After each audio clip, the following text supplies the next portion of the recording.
Bonjour à toutes, bonjour à tous. C'est un plaisir de vous retrouver pour un nouveau numéro de Carnet d'aventure. Aujourd'hui, on va prendre de la hauteur et pas n'importe laquelle. Si je vous dis 8848 mètres, vous pensez forcément à l'Everest. Et à un Everest particulier, celui des droits de l'homme. J'ai l'honneur d'avoir avec moi aujourd'hui Claude Jacou. Bonjour. Bonjour. Vous êtes guide de haute montagne, grand alpiniste, himalayiste, avec quelques sommets au compteur. Et en 1989, avec quelques-uns de vos collègues et amis, vous aviez décidé de monter une copie de la Déclaration des droits de l'homme au sommet du toit du monde. Alors déjà, expliquez-moi un petit peu cette idée un peu folle. Comment vous est venu ce principe ? C'est-à-dire qu'on était un petit peu axé sur la haute altitude. On avait fait des sommets de 7000, 7005, 8000, 3 sommets de 8000, Kachobrum 2, Shishapangma, Shoyu. Et puis c'est mon ami Michel Vincent, guide également, qui a eu cette idée. On était très sensible au problème du Tibet. Le Tibet était envahi par les Chinois, complètement asservi. Et ça nous avait paru une idée de profiter de l'année 1989 pour célébrer le 200e anniversaire de la Déclaration des droits de l'homme et du citoyen. Et d'essayer de monter cette déclaration au sommet du toit du monde. Et de bien le montrer justement aux Chinois. Un gros pied de nez finalement au gouvernement. Ça voulait être un gros pied de nez. Malheureusement, on n'est pas arrivé au sommet, mais enfin pas très loin, mais pas arrivé au sommet. Et donc, on avait fait fabriquer, c'était assez amusant, on avait fait fabriquer par la maison Charlet, des grands amis producteurs de piolets, des piolets qui se divisaient en deux, qui étaient creux, retenus par deux vis, et dans lesquels chacun portait la Déclaration des droits de l'homme, roulée à l'intérieur du piolet. Parce qu'il ne fallait pas se faire prendre, bien sûr. Voilà, ce qu'il fallait, ce qui faisait que si on était arrivé au sommet, on aurait déployé la Déclaration des droits de l'homme en demandant à ce qu'elle soit appliquée au peuple tibétain également. Alors c'est vrai que 1989, une année quand même un peu charnière, difficile, surtout en fonction des droits de l'homme au sein du gouvernement chinois. Je vous propose un petit extrait de ce documentaire, l'Everest des droits de l'homme, donc sorti au début des années 90, sur votre ascension de 89, juste pour se remettre dans le contexte de l'époque, parce qu'il s'agit là vraiment de temps particuliers, surtout dans ce coin-là du monde.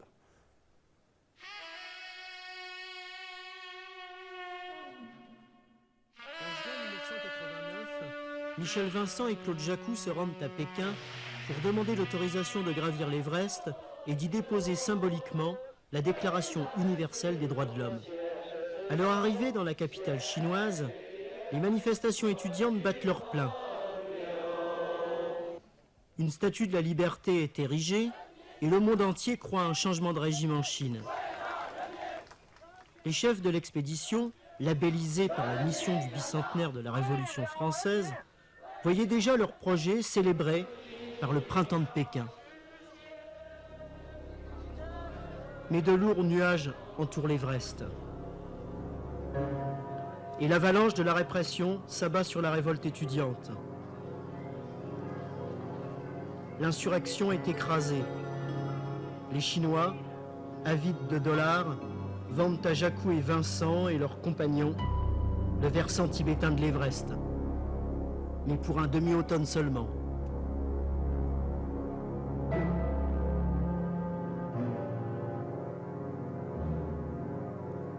Dès ce moment, l'équipe de l'expédition Altitude Extrême sait qu'elle est condamnée à vivre dans l'ambiguïté son projet sportif et sa célébration des droits de l'homme.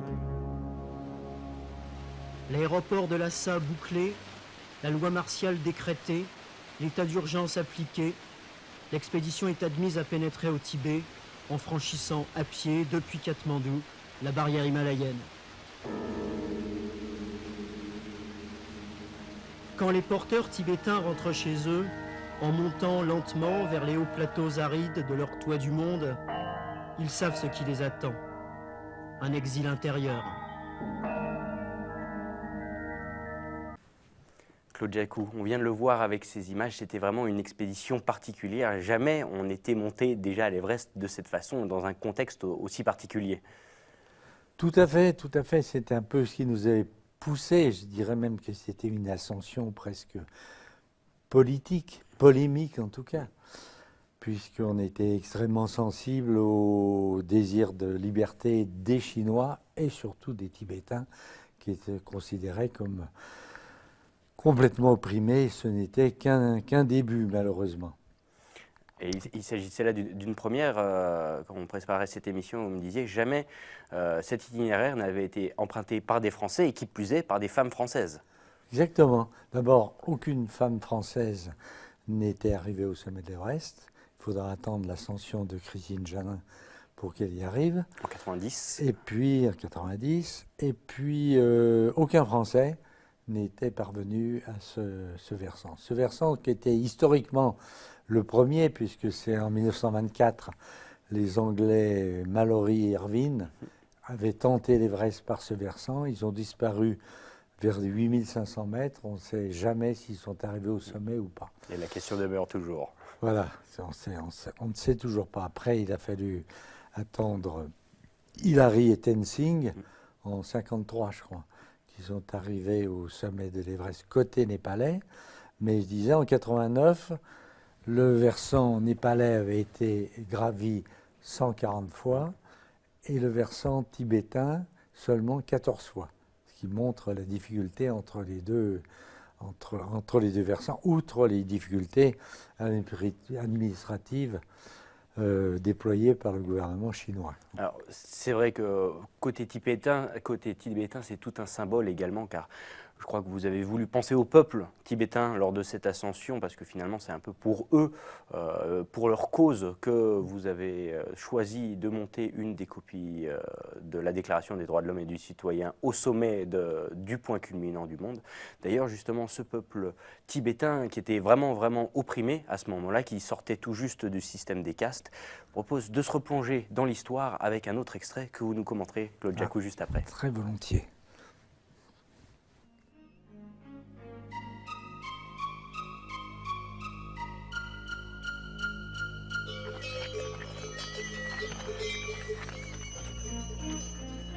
Kilomètres de caillasse le long des pénitents de glace, et Bruno Gallet s'aperçoit qu'au-dessus de 5000 mètres d'altitude, l'homme marche moins vite que le yak. Du camp de base avancé à 6300 mètres, il faut au moins une semaine de marche à un bon yak pour redescendre au chaud dans son village. Loin de chez eux, les yakmen sont devenus chapardeurs, car en bas, ils n'ont même pas touché le quart de l'argent réclamé par l'officier chinois. Alors, pas étonnant que d'un temps pareil, ils prélèvent à leur tour dans nos sacs quelques kawaii, des gants, des bonnets ou des paires de chaussettes.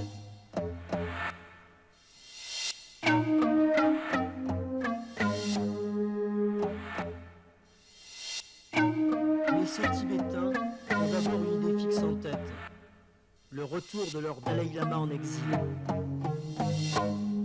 Un matin, la radio de l'expédition capte l'annonce du prix Nobel de la paix attribué au Dalai Lama.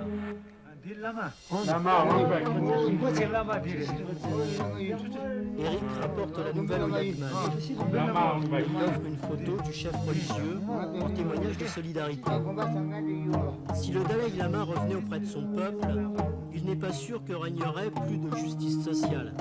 Les pauvres ne seraient-ils pas à nouveau la proie facile des familles nobles reconstituées ?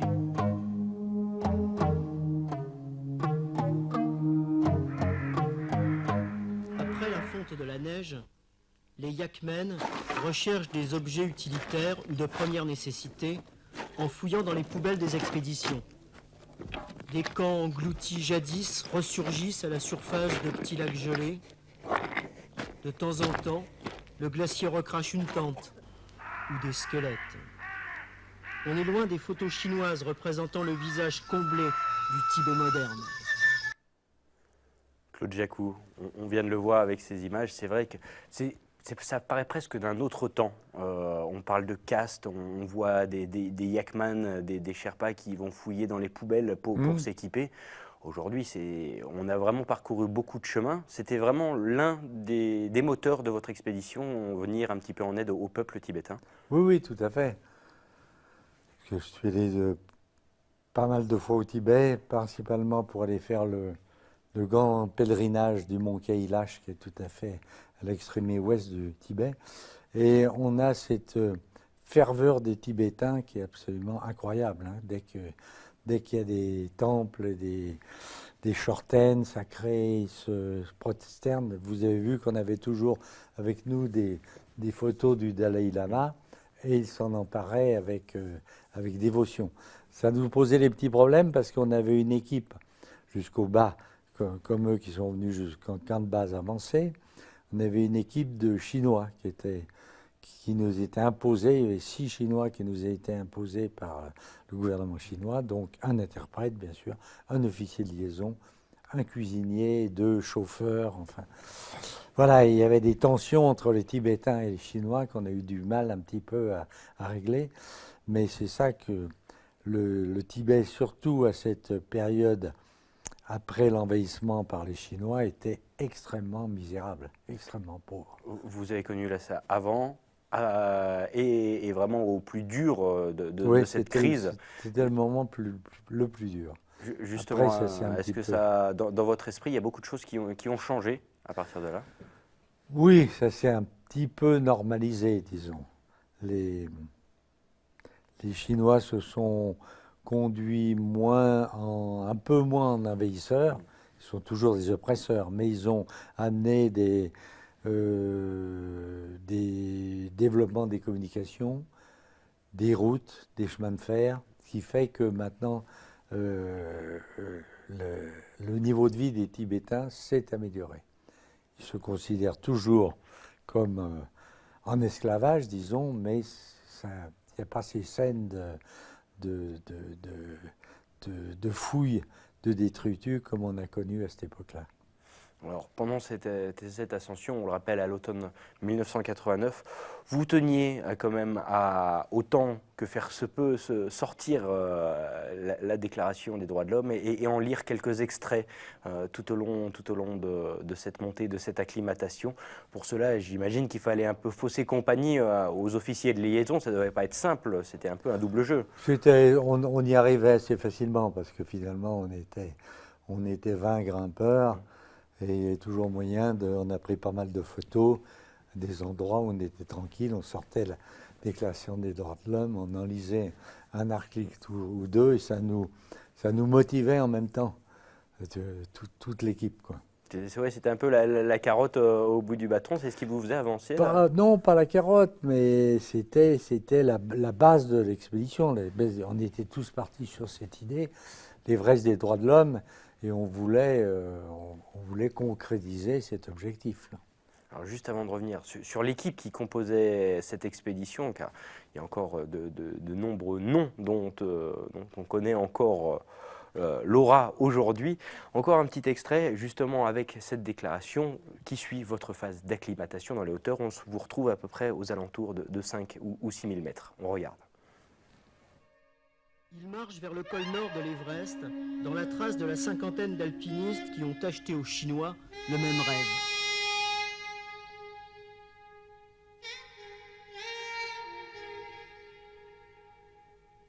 Avant d'être inclinée, belle ou difficile, cette pente est d'abord mythique.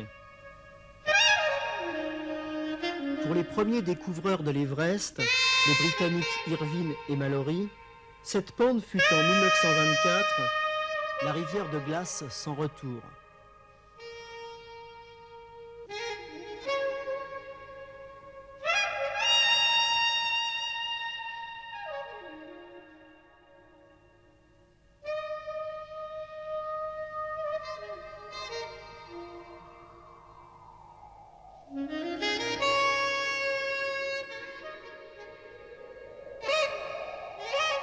Dès que le vent se lève, le col Nord devient le théâtre d'incroyables batailles.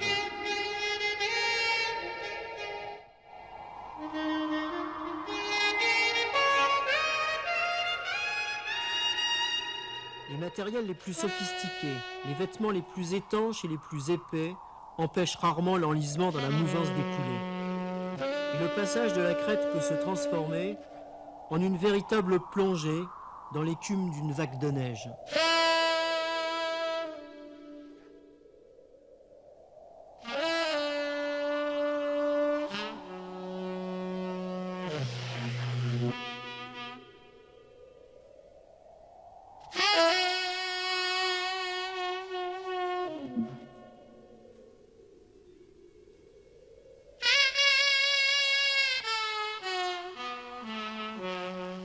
À 7070 mètres, le col Nord est un mirage de neige au pied de l'arête sommitale de l'Everest. Claude Jacou, je vous vois plonger dans ces images. Ça vous rappelle des bons souvenirs pour vous? Ça vous fait Pénible, envie? hein, pénible, vous voyez. C'est pas une partie de plaisir, toujours. On avait une bonne acclimatation parce qu'on avait fait, depuis Lhasa, on était arrivé, on avait mis à peu près une dizaine de jours, donc pas mal de balades, au-dessus de 4000 pour arrêter à ce qu'on appelle le camp de base, qui est à 5100. Où on était d'ailleurs avec d'autres amis qui étaient venus. Après, il y avait le camp de base avancé, là il y avait les premières images qu'on voit le long de ces tours de glace, c'était pour aller au camp de base avancé. Là, on avait encore des yaks qui nous partaient. Le camp de base avancé était aux alentours des 6000. Et puis après, les dernières images qu'on voit, c'est pour monter au col Nord, qui est à 7000. Alors là, ça a été long et difficile, monter, faire la trace et mettre des cordes fixes pour pouvoir se tirer dessus. Et donc, on en a commencé à en baver sérieusement, là. Bon, ça vous fait envie quand même, quand vous revoyez ça? Envie, non, pas du tout. Mais c'est des souvenirs. C'est des souvenirs, surtout qu'on avait tout le temps, vous avez vu d'ailleurs, on avait tout le temps du mauvais temps, tout le temps de la neige. On faisait la trace. Le lendemain, il fallait refaire la trace parce qu'elle était obstruée par la neige. Et on était seuls sur la montagne, hein. Il n'y avait aucune autre expédition. Évidemment, on est un petit peu déformé maintenant parce qu'on voit les expéditions côté népalais où il y a des dizaines, voire des centaines de grimpeurs, des dizaines de Sherpas qui équipent, qui mettent des cordes fixes, des gens qui montent avec un Sherpa devant pour vous tirer, un derrière pour porter la bouteille d'oxygène et vous pousser. C'était pas du tout ça, vous le voyez. Alors, justement, il y a eu ce qui a permis aussi que finalement ce rêve prenne forme. C'était une équipe, à la base, il y avait des guides de haute montagne, plus des clients que vous avez castés, que vous avez choisis avec attention. Finalement, on peut dire aujourd'hui que c'était les prémices d'une opération commerciale, presque. Oui, c'était malgré tout, il ne faut pas se leurrer, c'était une expédition commerciale, mais dans un but idéaliste, disons, quoi. Et effectivement, on a eu beaucoup de demandes et on avait trié très sérieusement. On était 4 guides d'encadrement, mais il y avait aussi, dans les clients, il y avait un guide, Bruno Gallet, qui est celui qui est monté le plus haut avec Jean-Mi Asselin, qui est écrivain et journaliste. Et puis, il y avait des gens vraiment très connus qui avaient une belle expérience de l'haute altitude. Il y avait aussi 2 femmes, Annie Bégin, qui avec son mari Pierre Bégin avait fait beaucoup de grands sommets, et Véronique Périllat, la fille de Guy Périllat, qui a été aussi une très bonne alpiniste d'altitude. Et pourtant, tout ce petit monde ne se connaissait pas beaucoup, en tout cas pas forcément avant de partir. Nous, on les connaissait pratiquement parce que c'était des grimpeurs qui avaient déjà été avec nous sur des précédents 8000. On les connaissait pas pratiquement tous. Eux se connaissaient pas forcément, mais les connaissances, les liens se forment vite dans ce genre d'expédition. Tout que ça a été long quand même parce que, vous voyez, on a mis une dizaine de jours pour aller au camp de base. Ensuite, pratiquement 3 semaines pour aller au camp de base avancé, c'est-à-dire monter à 6000 et faire ce qu'on appelait une acclimatation douce, c'est-à-dire des petits allers-retours pour acclimater le corps. Et puis ensuite, donc, au bout d'1 mois et demi, pratiquement, les choses sérieuses ont commencé. C'est-à-dire l'attaque vers le col Nord, le camp à 7000 mètres, et ensuite les camps plus hauts. Alors justement, les choses sérieuses commencent. On va le vivre avec vous, en images, en retraçant cette superbe ascension. Même si vous le disiez, vous n'êtes pas allé au bout cette année-là. Alors vous nous expliquerez dans quelques minutes le pourquoi du comment, mais tout de suite on se replonge juste au-dessus du col nord de l'Everest avec vous. Non, d'ici 9h, je pense pas qu'on bouge. Plus on part, c'est vers 9h, 9h30, pas avant. À toi. Les camps ont plusieurs étages. Ils s'empilent et s'écrasent, les uns au-dessus des autres. Au petit matin, la recherche du matériel perdu ressemble à un curieux voyage dans un métro des hauteurs. Déclaration des droits de l'homme et du citoyen. Les représentants du peuple français constitués en Assemblée nationale, considérant que l'ignorance, l'oubli ou le mépris des droits de l'homme sont les seules causes. Sabret le champagne en l'honneur des droits de l'homme nous a procuré l'euphorie du sommet.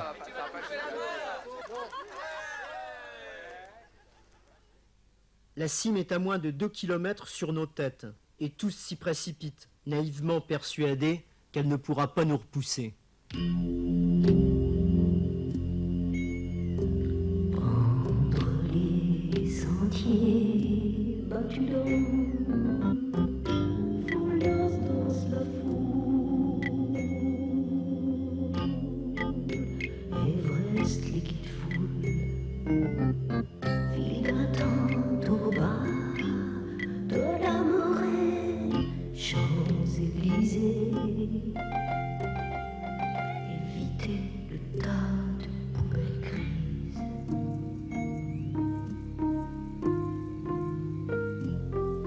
Ordures, polyglottes, des médecines soignent bobos du monde entier.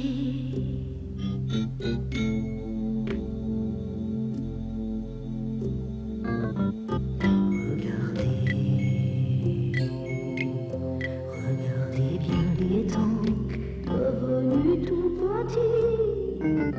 Tinky Toys, jouets qui tuent. Respirez, ne respirez plus. Tête lourde craquée. Claude Jacou, on vous voit sur cette arête justement. Alors qu'est-ce qui s'est passé? Qu'est-ce qui vous a empêché d'aller au sommet? Le temps, les Ah, mauvaises conditions. Les mauvaises conditions, parce que je vous dis, il neigeait sans arrêt, il y a quand même quelque chose de particulier. À distance à 89, personne n'est arrivé au sommet de l'Everest, y compris du côté népalais. Vous savez, être la seule année où des gens ne sont pas arrivés. Il neigeait tout le temps. Pourtant, on vous voit sabrer le champagne justement Oui, en lisant c'est la ça. déclaration. L'esprit festif y était en tout cas. Oui, l'esprit festif. On avait la chance dans les participants, il y avait Marc Chauvet qui est fabricant de champagne, donc il y avait Ça amené aide. d'abondante, et donc ça nous fournissait. Est-ce que c'était un prétexte de lire la Déclaration des droits de l'homme pour boire un coup de champagne? Mais les dernières images, on voit, vous voyez, on voit bien la difficulté. On voit cette longue pente avec une petite trace. Et vous voyez aussi qu'à un moment, le camp a été envahi par une avalanche qui a enlevé des tentes. Il n'y avait pas eu de victimes, mais vraiment, il y avait tout le temps des avalanches et il y avait un risque très sérieux. Et là, notre camp a été bousculé. On a passé beaucoup de temps à creuser des trous pour récupérer du matériel, des tentes qui avaient été enfouies. Vous me disiez tout à l'heure que ça a été un tournant dans votre carrière d'alpiniste et d'himalayiste, cet Everest des droits de l'homme. Ça a été un tournant, oui, parce que j'avais passé, sans compter les jours, voire les semaines de préparation, tout ça. Là, on est resté 3 mois au pied de l'Everest, dont une grosse partie en haute altitude. Et quand je suis sorti, je me suis dit d'abord, c'est trop dur. Je ne suis pas un sportif soucieux de record. Je ne suis pas un marathonien et c'est trop dur. Et surtout, ça me coupe complètement de ce qui est mon métier habituel, de ma ville de Chamonix, de ma famille et de mon métier, de l'exercice de mon métier. C'est trop long. J'arrête la haute altitude. Voilà. Je continue dans la montagne, le ski de montagne, des expéditions à plus basse altitude, mais voilà. Et puis le fait qu'on ne soit pas arrivé au sommet quand même, que des gens d'expédition, il suffisait de 2. Et donc, je dois rendre hommage à Jean Miasselin, journaliste, et Bruno Gallet, guide de haute montagne et architecte en Avignon, qui sont montés 2 fois de suite à 8400 mètres dans des conditions épouvantables. Pratiquement tout le monde est monté à 8000 mètres.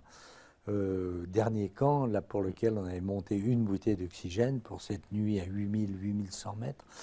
Et eux sont partis à chaque fois dans la tempête.